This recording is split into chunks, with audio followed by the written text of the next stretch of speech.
The alarm on the Cathari exchange station started screaming before I even finished signing the contract. Red light washed over the docking hall.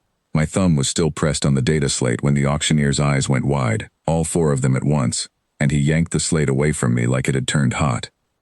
"What did you do?" he hissed. "I bought her," I said. "That's what you told me to do. Press here, confirm here. Done. You bought a war unit that the border office flagged an hour ago. They want her back. They do not care that you paid." Behind the glass, Vokta's head snapped toward the sound of boots. Heavy boots, many of them, moving fast down the corridor that led to the holding row. I did not have time to feel confused. I grabbed the release lever on her cell and threw my weight into it. "Move," I said. "Now. Whatever you were told to do here. Forget it. We are leaving." She did not ask why. She stepped out of that cell like a spring uncoiling, and for the first time I saw how fast someone her size could actually move. We ran. The market hall was built like a wheel, corridors branching off a central hub, stalls and cages lining every wall.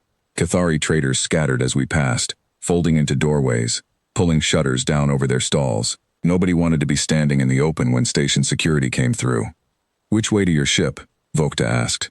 Her voice was steady, steadier than mine. "Dock 9. Straight through the produce ring, then down." "That is the wrong way. Border guards came from Dock 9. I stopped for half a second, heart slamming, and looked at her. "How do you know that?" "I heard their boots. Metal soles, wide spacing. Border Patrol wears magnetic boots for zero-gravity work. Traders do not." I did not question it again. If she could read footsteps like that, she probably had a very good reason to have learned it. Then we go around. There is a service corridor behind the coolant vendors. It loops back to Dock 9 from the other side. "You are certain?" "No, but I am fairly hopeful." She almost laughed. It came out as a short breath through her nose, but I caught it, even with sirens screaming and my own pulse hammering in my ears. We cut left through a row of stalls selling frozen meat from 3 different worlds, ducked under a hanging curtain of drying fish that smelled like nothing I could name, and came out into a narrow service corridor lit by a single flickering strip of light. Pipes ran along the ceiling, some of them hissing softly with escaping gas. Behind us, a voice barked something in Cathari over a station speaker. I did not understand the words, but I understood the tone. It was the tone of someone giving an order that ended in violence if it was not obeyed quickly enough. "They are sealing the ring," Vokta said. "I can hear the door motors starting." "How far to Dock 9? 200 meters, maybe less." The lights above us flickered again, and this time they did not come back on. Emergency lighting kicked in instead, a dim orange glow that barely showed the floor in front of my feet. Somewhere behind us, metal groaned as a heavy door began sliding shut across the corridor we had just left. "Faster," I said, and we ran harder. A junction opened up ahead, 3 paths splitting off in different directions. No signs, no markings, just 3 black mouths in the wall. I froze for a second, and that second nearly cost us everything, because a shape stepped out of the middle path and raised something that looked exactly like a weapon. It was not a weapon, it was a scanning wand, the kind station security used to check cargo manifests. But in that orange half-light, with my heart trying to climb out of my chest, I could not tell the difference, and neither could Vokta. She moved before I could even open my mouth.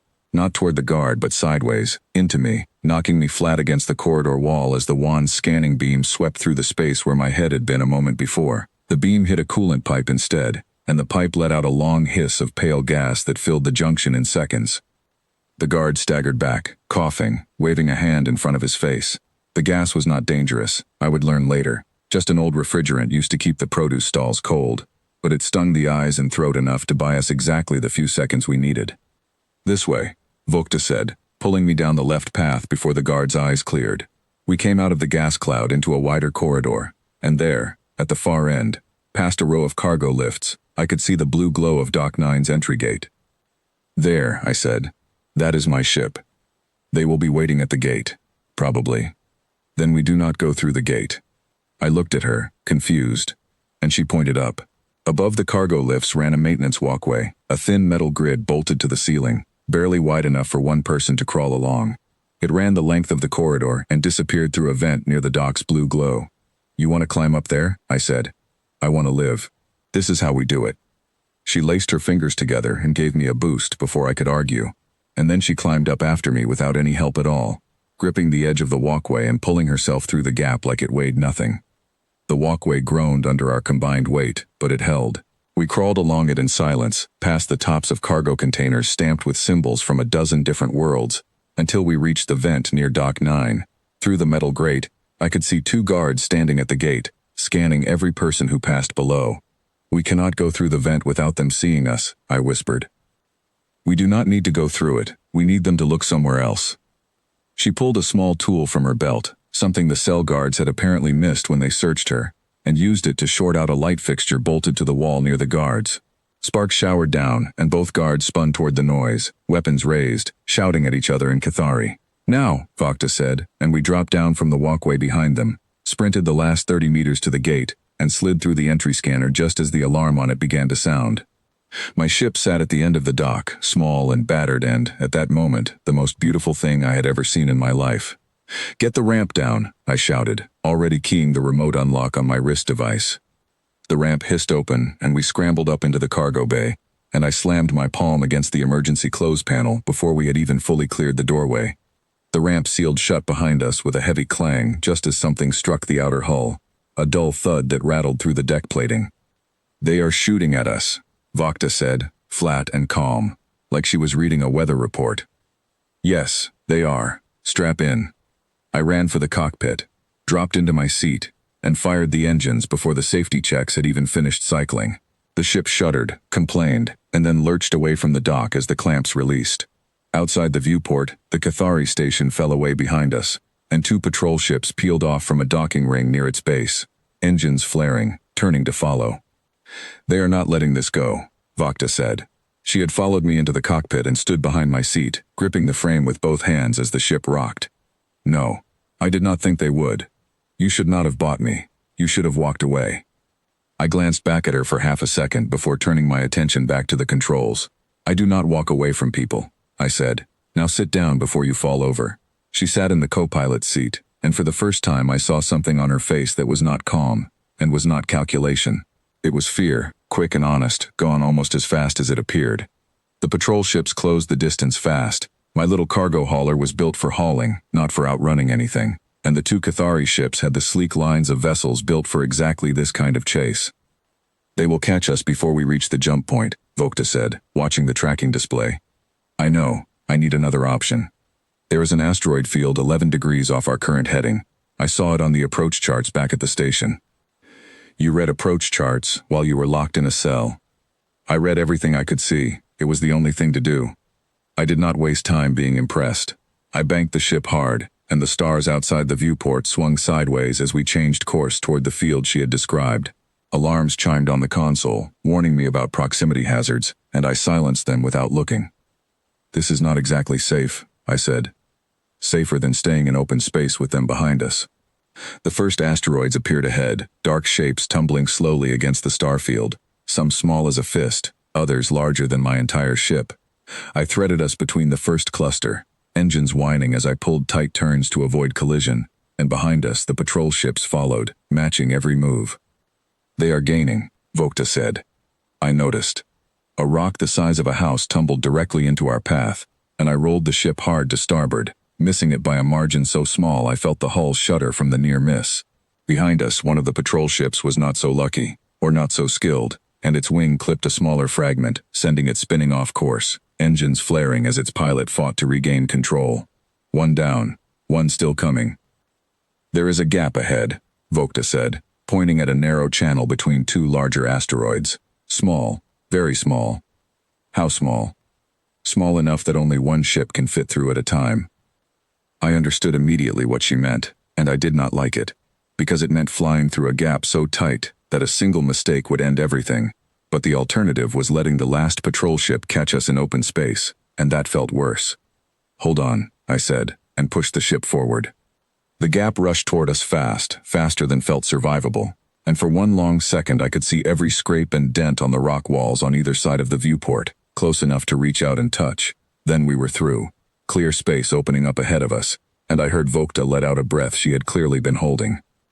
Behind us, the remaining patrol ship tried to follow, and either the pilot lost their nerve or misjudged the width, because the ship clipped the edge of the gap, sparks flaring off its hull, and it spun away, tumbling out of the field, engines cutting out entirely.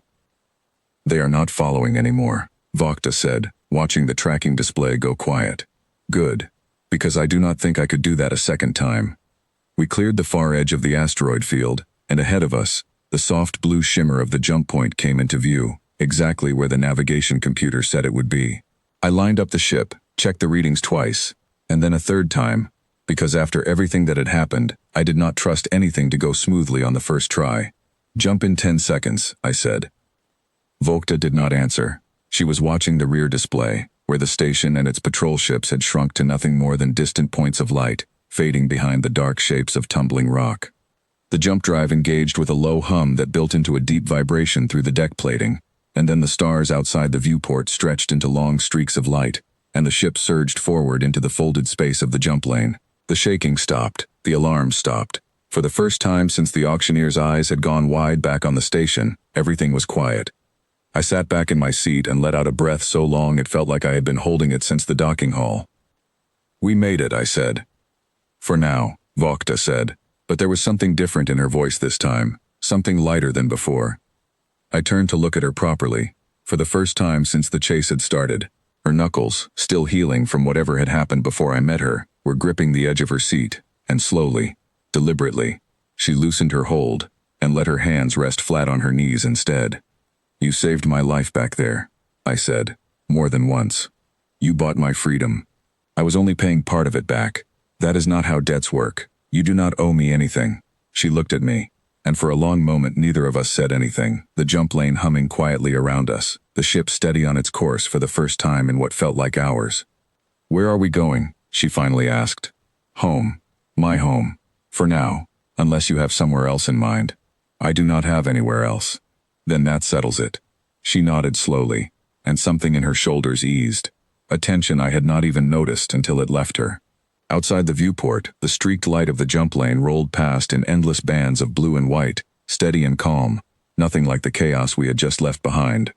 Can I ask you something? She said after a while. Go ahead. Why did you ask my name, back at the market? Every other buyer wanted to know what I could do. You wanted to know who I was. I thought about it for a moment before answering, because it deserved a real answer, not just something quick. Because what you can do is not who you are, I said. Anyone can learn a skill. Nobody can learn to be someone else's mother, or someone else's daughter, or someone who remembers her own name after years of people trying to make her forget it. That part is yours. I figured it mattered more than anything printed on a price plaque. She was quiet again, longer this time, and when she spoke, her voice had dropped low, almost too quiet to hear over the hum of the engines. Nobody has ever explained it that way to me. Well, get used to explanations like that. I talk a lot when I am not busy dodging patrol ships. That earned a real smile this time, tusks and all, the first one I had seen from her since the moment I met her. The rest of the jump passed quietly. I ran through the ship's systems, checking for any damage from the chase, while Vokta sat in the co-pilot's seat, watching the streaked lights outside the viewport like she had never seen anything like them before. Maybe she hadn't. I never found out exactly what her life had looked like before that market, and I never asked, because some questions matter less than the answers people are ready to give on their own. When the jump ended, my home system opened up around us, a small yellow star with 3 planets circling it, the middle one green and blue, and familiar in a way that made my chest loosen with relief. I brought the ship down through the atmosphere slowly, taking my time for once, no alarms, no sirens, no boots pounding down a corridor behind us. Vokta stood at the viewport as the ground rose up to meet us, forests and rivers and small towns scattered across rolling hills, and I watched her face as she took it all in. It is quiet here, she said. Most days, yes. I do not know what to do with quiet. You will figure it out. Takes practice, same as anything else. The ship touched down in the small field behind my house, engines winding to a stop, and for a moment we both just sat there, letting the silence settle over us properly. No static, no sirens, just the wind outside brushing against the hull. Thank you, Vokta said finally, for asking the question nobody else asked. Thank you for getting us through that asteroid field. I would still be trying to explain myself to a Cathari patrol officer otherwise. She laughed, a real laugh this time, low and warm, and it was the best sound I had heard in days. We stepped out of the ship together, into the evening light, and for the first time since I had seen her behind that glass on the Cathari station, Vokta stood completely straight, shoulders back, head high, like someone who finally believed she had somewhere to stand. Behind us, the ship ticked and cooled in the quiet air, and ahead of us, the lights of my house glowed warm through the windows, waiting. It had been the wrong route through the docking ring, the wrong turn at that junction, the tightest gap I had ever flown through in my life, and somehow, despite every alarm and every patrol ship and every reason it should have gone wrong, we had made it. Sometimes the right choice looks like the wrong one for exactly as long as it takes to prove itself. Buying her contract had looked like madness in that market hall, with sirens screaming and guards closing in from every direction.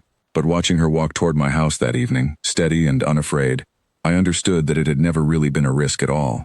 It had simply been the first honest question anyone had thought to ask her, and everything after that had only been the two of us working together to make sure the answer got the chance to matter. Grace, my neighbor, was out watering her garden when we walked up the path, and she stopped mid-motion, watering can tilted, staring at the 7-foot alien standing beside me with open curiosity instead of fear. "New friend of yours, Leo?" she called out. "Something like that," I said. "Vakta. This is Grace. Grace, this is Vakta. She is staying with me for a while." Grace set down her watering can and walked over, hand extended, no hesitation at all. "Welcome to the neighborhood," she said. Vakta looked at the offered hand for a moment, then reached out and shook it, careful with her own strength, the way I had seen her be careful with everything since we left the station. "Thank you," she said. "It is good to be somewhere quiet." And for the first time in longer than I think she could remember, she smiled without anything chasing her.